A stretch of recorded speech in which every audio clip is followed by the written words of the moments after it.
Taiga, what are you thinking? Do you understand the consequences of your act? Stop! Taiga, do you hate me that much? You've got...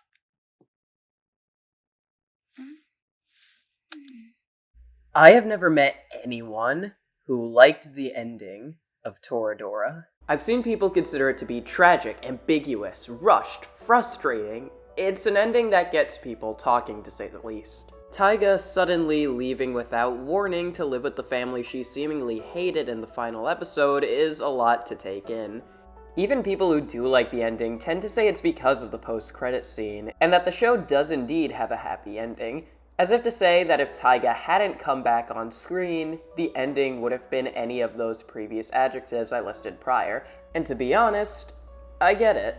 To emotionally invest yourself in an anime like Toradora, to connect with Taiga and Ryuji on an intimate level, to watch their relationship grow until that beautiful confession, only for it all to fall apart in the end, is something I can understand being frustrating. That is where I come in. I'm here to defend the end of Toradora. I think it is a beautiful, bittersweet conclusion to a fantastic anime that doesn't get the credit it deserves. If we want to talk about Toradora's ending, we need to ask a question.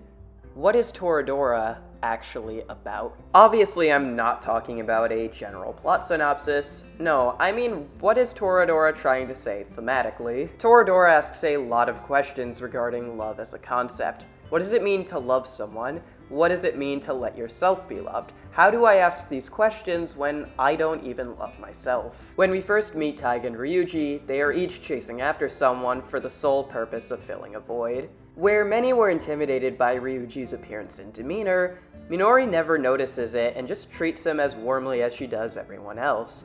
Kitamura was the first person to not only accept Taiga's abrasive personality, but to outright fall for and respect it. These two characters are similar not just in their eccentric personalities, but also in what they offer to Toradora's protagonist duo, an escape from isolation. Taiga and Ryuji are one and the same, both isolated from the majority of their peers while having to deal with their fractured family life, both looking for solace in a single person. They both feel as if falling in love means finding someone who will look past their problems, rather than someone who will accept them as a part of themselves. It's an idealistic way to look at romance, but it can also be a misguided one.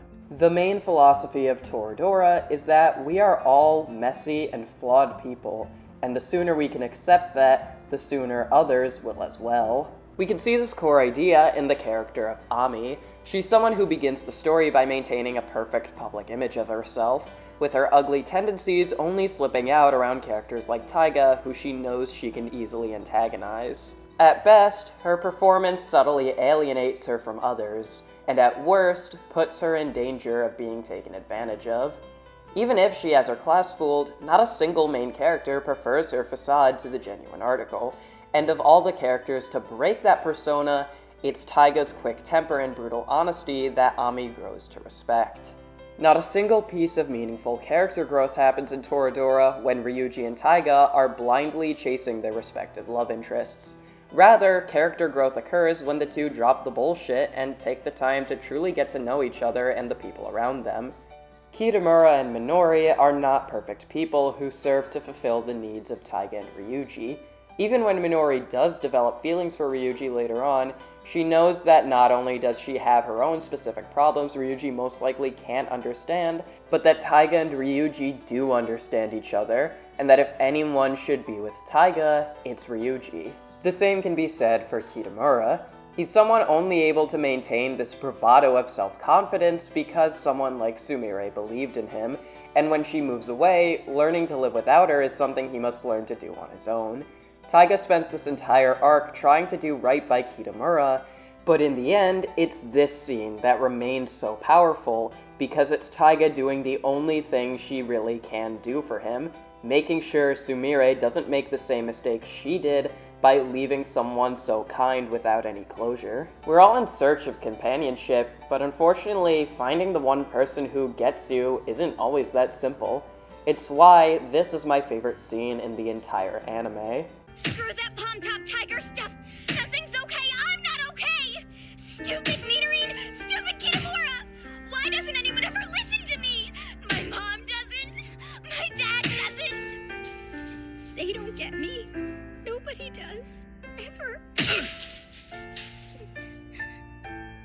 You mind if I join you?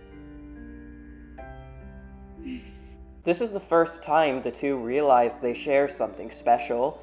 Minori would be able to sympathize with Ryuji's fears and trauma, but she would never be able to empathize. How could she? Her life is so much different with completely different aspirations and needs.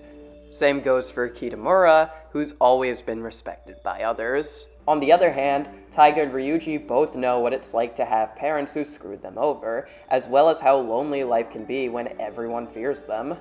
Ryuji and Taiga don't fix each other's flaws, they complement each other's needs. They both know they're just two lonely souls in need of genuine companionship, and through that shared empathy, the people around them start to see who they really are. Ryuji may look intimidating, but he's a really nice dude who will go to hell and back to help someone. Taiga may be cold and abrasive, but she's also passionate towards anything she puts her mind to, and is capable of immense kindness. It's through these moments we finally see these two characters come to the end of their journey, finally understanding their feelings for each other. With their respective arcs concluded, this would be the point where most stories would come to an end. But this isn't that kind of story. The two living happily ever after, especially after Ryuji has found closure with his mother, would seem like a fitting end. However, Taiga's closure with her mother still remains. And sure, it's easy to say Taiga doesn't need closure with her parents. Her father is a neglectful piece of shit, and her mother is trying to start a new life without Taiga getting a say in the matter. You'd be correct in saying Taiga deserves better. However, Taiga is better. Forget it! I don't give a damn what you do or where you go. Have it your way. I'm leaving. Happy now. Later.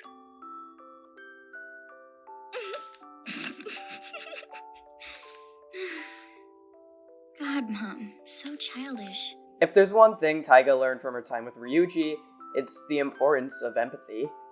Through this one voicemail, Taiga realizes who her mother actually is. Someone just as scared of being alone and unloved as she was. And if Taiga can accept her flaws to change for the better, becoming someone truly capable of loving the people in her life, maybe she can help her mother do the same. And once again, I get it. Even if it's a fitting end to Taiga's arc, it's unfair to Ryuji, someone who stood by Taiga to the bitter end and helped her become who she is. But Taiga isn't the only one who's changed. Ryuji's made peace with his mother. He's found genuine relationships in other people, people he once viewed in a completely different light. Ryuji is no longer alone. Taiga and Ryuji don't need each other to survive. That's not to say they don't love each other or that this isn't in any way sad. But sometimes these things just happen. Sometimes you love someone, and the next minute, no matter how influential their presence was, they're gone from your life. However, that should never take away from the time you did share together. Taiga and Ryuji are their own people now, not bound by a need to be seen. They already are. And I think that's something beautiful. I think that's why the ending of Toradora is perfect. Friends, thank you for watching. This is a video I've been wanting to make for a long time, and getting to finally do something like this was a lot of fun. I'd love to do more of these, so let me know if you'd like to see the same. And if you want to watch me torture my good friend Indomleon by explaining to him the entire plot of Sonic 06, click the link in the right. I will see you all in the future.